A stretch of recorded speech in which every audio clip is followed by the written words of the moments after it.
Welcome back to the channel. Sorry for missing the last week's episode, but my best buddy was getting married and I couldn't miss that. But we are back on track and we have a lot of work to do. So enough talking, let's do it. Here we have all of the toys for today, and once again I tried to save as much as I could from that black beetle, and I was only able to save the control arms and the stabilizer. The spindles are from a different beetle because I want to convert the brakes from the drum brakes to disc brakes. These are made by me and the rest is new. So as you can see, we have a few parts to put together, and I think that we should start from these. First of all, I will show you what I did off camera because I had a small problem. These parts were powder coated. This part goes inside here, and without the paint there was no problem because this was very loose in here, but with the paint here and here it was impossible to join them, so I had to get rid of that paint right here and right here. Now everything works just fine. I think that we will start from the camber plates. We will mount them on the top part of the struts. So we will be replacing that nut for this whole assembly right here.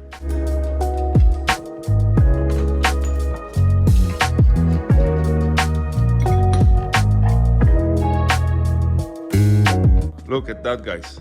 Now it looks really nice. Okay, next mission. So now we have to put the spindle on its place, just like that. Now we need to mount this ball joint on the bottom part of the spindle.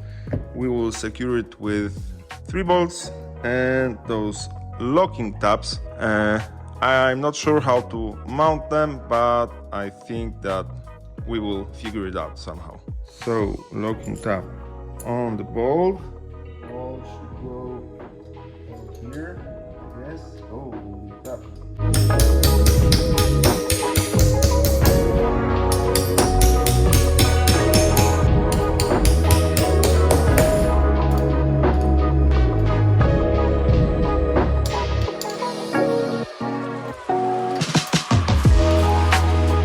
Okay, the job is done. Holy crap, I had a small fight with those locking tabs because they didn't want to stay in place. But there is another problem. I wanted to torque them down to 29 foot-pounds, but my torque wrench doesn't fit in here, so I did it by hand. Okay, one is done. Let's do the other one. Boom, done. Holy crap. I once again had problems with those locking tabs, and I hate them because I scratched my struts and my spindles, but it is what it is. Okay, these are ready. Next mission. There we go. We only have to put 4 bushings into the control arms and 2 bushings onto the stabilizer. This shouldn't be hard, but in case of problems we have our rubber friend right here. But if this doesn't work, I have a problem solver. Okay, let's start with the stabilizer and then we will do these. So these are the bushings for the stabilizer. I will put a bit of looby-dooby in here and then try to push them in place somewhere over here.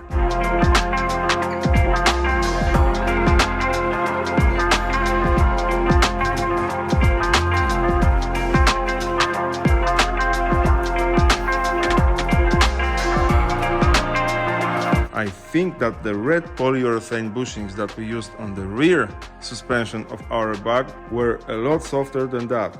Holy crap. Okay, I thought that this is going to be super easy to do. It wasn't, so this is going to be probably super hard. Great. So let's start with these right here.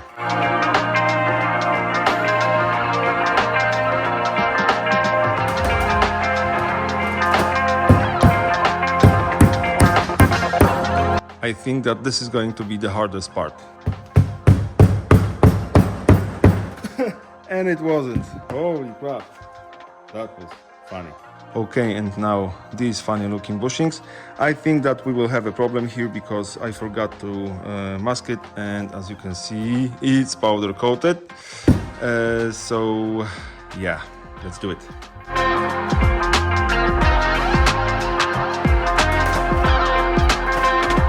And like I said, it doesn't want to stay in, so I have to find a way to squeeze it, to compress it somehow.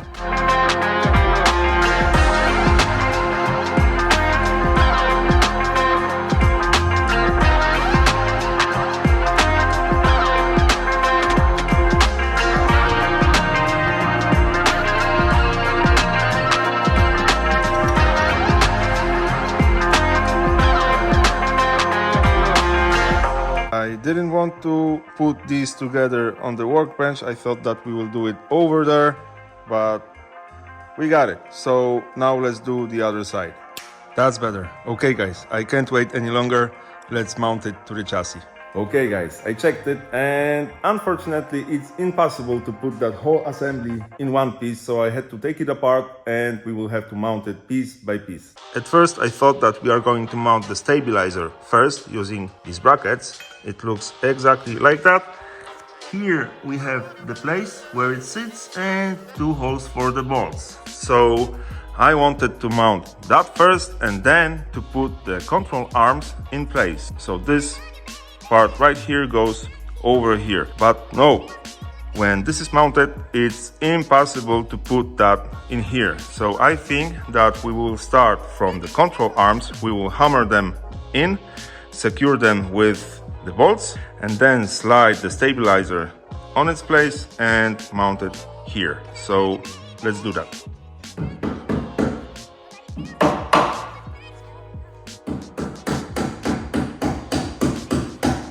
Okay, the control arm is in place. Now we will secure it with this funny looking assembly. This is actually the camber adjuster. So by turning it, you can change the position of the control arm and it slightly tilts your front wheel. So let's do that. I will not torque it down now because we need all of the weight of the car to do it, so we will do it later. Now the other side and the stabilizer.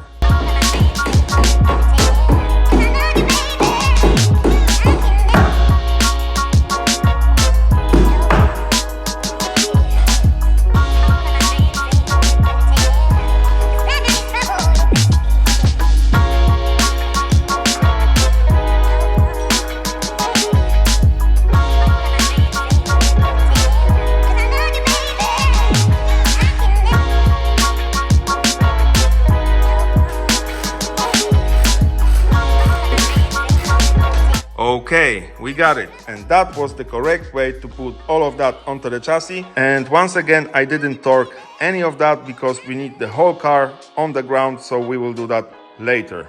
We have one more thing to do before putting these right here, so let's do that.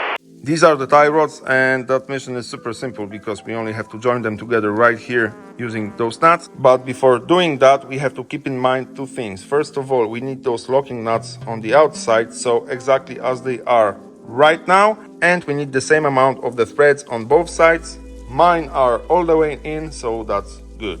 Okay, this is super easy, so let's do it like that.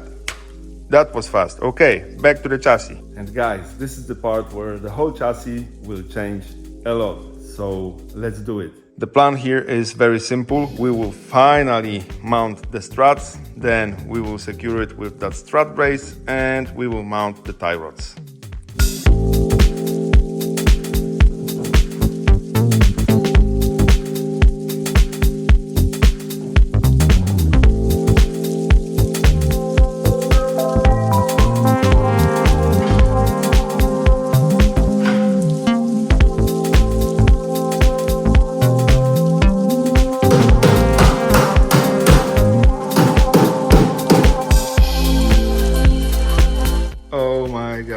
Look at that, guys. I won't sleep for sure tonight. Oh man. Holy crap, guys. I am speechless once again. So maybe let's move on to the last mission in this episode. You've already seen it a few times, but we will do it once again. We have two bearings for each rotor. We have to press that bearing race right here. The bigger one goes from the other side. Then we will pack the bearings with the grease. We will put a lot of grease in here and we will close it with the seal from behind. I don't have the hydraulic press to press those in, so I will use that and the hammer. It works every time.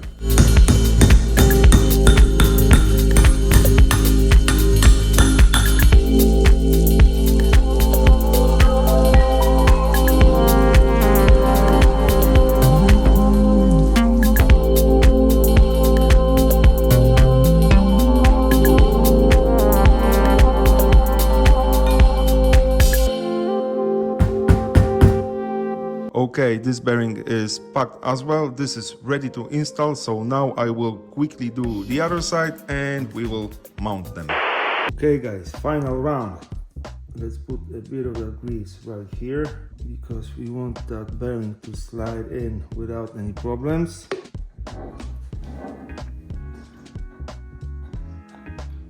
Ooh, hello. Oh my god, I love it. Okay, now the bearing. Oops, too much. Now this fine looking washer.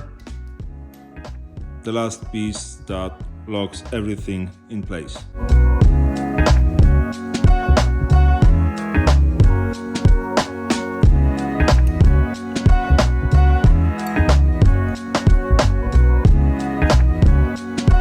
And of course, there is a huge cap that goes on top of everything. Okay, one side done. So now let's do the other one. Boom, there we go. What do you think about that, guys? Oh my god, a few episodes ago I said that this chassis starts to look like a car. Now it looks like an awesome car and it's only a Beetle. That's funny. Oh my god. Guys, this is incredible. A few weeks ago that chassis was against that wall. It was nasty, rusty and sad. And look at it now. Oh my god. I didn't know that this is going to be that fast. Seriously, I thought that we will have to spend a lot of time thinking and building, and we almost have a rollie. Of course, we still need a lot of parts for that chassis, but guys, we can mount the wheels to it and put it on the ground. Incredible. Remember, your project won't finish itself. Once again, sorry for missing the last week's episode. Thank you for today. Like, comment and subscribe, and see you very shortly.